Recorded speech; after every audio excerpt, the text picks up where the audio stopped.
Siapa di sini yang namanya Rindu Prasasti Arum? Tanya cowok itu dengan nada lantang di depan kelas. Teman-teman kelasku seketika terdiam, saling melirik satu sama lain. Padahal tadinya suasana kelas sangat berisik, seperti pasar. Ada murid-murid perempuan yang berisik menonton tutorial make up di YouTube. Sebagian ada yang menonton drama Korea, sebagian lagi ada yang tertidur. Berbeda dengan perempuan rajin yang jelas memilih belajar dan mengerjakan tugas. Sedangkan para lelaki, sebagian sudah berhamburan ke lapangan sekolah, bermain bola. Ada beberapa yang memilih menggelar tikar dan tidur di lantai belakang kelas. Di sisi lain, ada juga murid yang sedang sibuk bermain game ludo, seperti Gladys dan Amel, dua sahabat dekatku di sekolah ini. Mereka sedang bertanding dengan sangat berisik. Amel sudah meneriaki semua nama binatang setiap kali dia kalah oleh Gladys. Gladys yang hanya bisa tertawa lepas, seperti tidak akan ada hari esok. Gue tanya sekali lagi. Siapa di sini yang namanya Rindu Prasasti Arum? Ulang lagi lelaki yang tadi bertanya dengan lantang di depan kelas. Semua teman-teman kelas langsung menatapku. Bahkan ada yang jelas menuju ke arahku. Pasalnya, yang bertanya di depan kelas itu adalah kakak kelas populer di sekolah kami. Aku mengangkat tanganku dengan perasaan takut. Aku hanya merasa harus menjawab jujur. Takut kakak kelas itu terpaksa mencariku hanya karena suruhan seorang guru. Namanya Raja Dwi Pangestu. Satu sekolah pasti mengenal kakak kelas itu. Dulu, saat aku menjadi murid baru dan melaksanakan MOS, Raja ini bertugas sebagai komdis. Wajahnya tampan dan sangar, menyeramkan saat marah. Tapi setelah MOS selesai, Raja menjadi idaman semua orang. Lelaki itu adalah tipe orang yang mudah berbaur, tidak menjadi ketua OSIS, tapi ketenarannya mampu mengalahkan ketua OSIS. Apalagi bila lelaki itu sudah bermain basket. Murid perempuan satu sekolah dibuat histeris sorenya. Ada apa ya kak? Tanyaku pada Raja yang sudah menghampiri mejaku yang berada di tengah-tengah kelas. Gladys dan Amel yang biasanya selalu maju bila ada orang yang menggangguku mendadak menciut. Dua sahabatku itu menghadapkan mukanya pada tembok. Mendadak pura-pura tidak mengenaliku.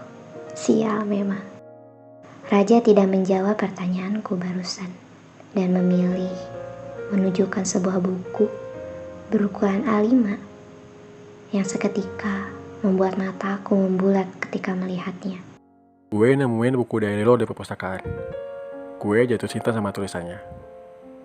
Aku baru saja akan berterima kasih, tapi tidak jadi karena Raja belum selesai dengan ucapannya. Setelah gue jatuh cinta sama tulisannya, gue jatuh cinta sama orangnya. Lanjutnya, dengan nada menatap yang membuatku seketika membatu di tempat. Oleh karena itu, Rindu Prasasti Arum, sebagai tanda terima kasih lo ke gue mau lo jadi pacar gue detik ini juga. Aku mengedipkan mata terkejut. Alisku mengkerut. Suara Raja begitu lantang saat mengucapkannya. Aku berani bertaruh. Seisi kelas mendengar pertanyaan cinta kakak kelas yang sekarang berada di hadapanku ini. Aku menunjuk diriku sendiri. Takut bila Raja salah sasaran. Aku kak. Terlihat jelas olehku bahwa Raja mengangguk. Lelaki itu tersenyum. Iyalah, lo siapa lagi? Nanti sepulang sekolah, jangan pergi dulu. Kita pulang bareng. Aku hanya bisa merespon seperti itu. Maksudnya bagaimana ya? Pinjam dong ponsel punya lo. Ya? Terlambat. Raja sudah merebut ponselku yang aku genggam sejak tadi. Sungguh sopan sekali. Raja sibuk dengan ponselku. Sepertinya dia sedang mengetikkan nomornya sendiri. Terbukti ketika timbul nada dering pada ponsel lelaki itu yang ditaruh di saku depan seragamnya. Ternyata Raja menghubungi ponselnya menggunakan ponselku. Kemudian aku melihat Raja sibuk mengetik kembali pada meda pipih milikku itu. Entah apa yang dia ketik, sampai kemudian dia mengembalikannya kepadaku. Nomor gue sudah gue simpan. Sudah gue kasih nama juga. Ucapnya. Raja menekankan tangannya pada permukaan mejaku, mencondongkan badannya ke arahku, kemudian mendekatkan mukanya sampai ada jarak yang sangat minim di antara muka kami. Aku merasa tersudut, tubuhku terasa membeku. Bahkan aku bisa menghirup aroma napas Raja yang berwangi soda. Aku kesulitan bernapas saking gugupnya. Raja mencari mataku. Ketika mata kami bertemu, dia mengunci tatapan kami. Mata Raja gelap, bola matanya hitam legam. Aku sampai bisa melihat pantulan wajahku sendiri di bola mata Raja yang berkilat jernih. Setelahnya, Raja tersenyum padaku. Cantik. Sampai ketemu nanti.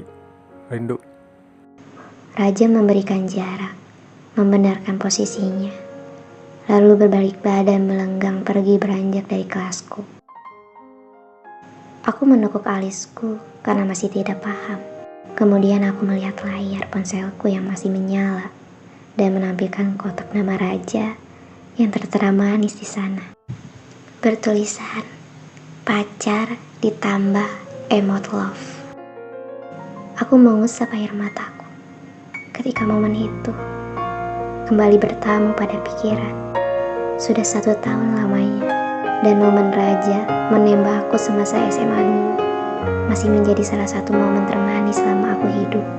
Aku menatap gundukan tanah di hadapanku yang selama 1 bulan ini rutin aku kunjungi. Makam itu menjadi lebih bersih setelah aku mencabuti rerumputannya. Udah aku bersihin, Ja. Kamu jadi tampan lagi, ucapku. Lalu netraku terarah pada nisan yang sedikit kotor. Dengan gesit, aku membasuhnya dengan air yang sengaja aku bawa berkunjung ke makam ini. Nah, sekarang semakin tampan. Gimana aja? Seger nggak kepalanya? Bibirku bergetar ketika mengucapkan itu. Sial, aku tidak bisa menahannya lagi. Untuk kesekian kalinya, aku menangis di hadapan makam. Seorang yang selama ini menjadi alasanku untuk tersenyum, alasanku untuk terus bertahan hidup, dan menjadi alasanku agar tidak lagi terlalu mencintai seseorang sampai lupa bahwa perpisahan bisa terjadi dan kapan saja datang. Aku membaca nama yang tertera pada nisan makam, Raja bin Pangestu. Aku membekap mulutku karena tidak ingin suara tangisku mengganggu penziarah lain. Ya Tuhan, jika aku diberi satu permintaan, aku ingin Raja kembali melanjutkan kisah kami setelah berjalan 3 tahun. Bisakah? Kenapa sulit sekali untuk merelakannya? Raja Dwi Pangestu, pacarku, kekasihku, pemilik hatiku. Aku bersaksi, kamu lelaki baik. Bantu aku, Ja. Doakan aku agar bisa merelakan, ikhlas, dan keluar dari lingkar lara yang menyesakan ini. Dariku, Rindu Prasastiarum.